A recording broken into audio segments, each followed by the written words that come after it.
The aftermath of her testimony before Congress, General Motors CEO Mary Barra is making changes inside the company. Today, GM announced the departure of 2 key executives.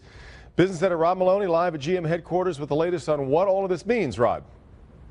Well, Devin, the company is saying that neither of these departures has anything to do with the ignition switch recall. But Selim Bingol, who was the head of media relations for the company, is the same guy who held a news conference a couple of weeks ago with Mary Barra, didn't invite TV cameras to it, just a handful of print reporters that we talked about at the time.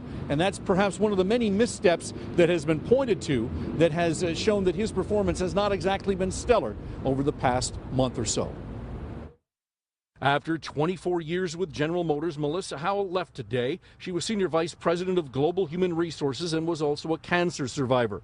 Auto analyst Peter DiLorenzo, who runs the website The Auto Extremist, says her departure is the normal course of business, with new CEO Mary Barra building her own team. Just like any CEO, she wants someone who she can relate to and wants in that job, working with her. Despite GM's assertions to the contrary, DiLorenzo says Bingol's departure is directly tied to the recall and the company's anemic response. Especially in the auto companies, a CEO and their chief of PR is a very interesting relationship because they spend almost all their working hours together. And Mary needs someone she can count on, and Selim Bingol obviously wasn't that guy. Bingol came to GM from AT&T in 2010 under former CEO Ed Whitaker.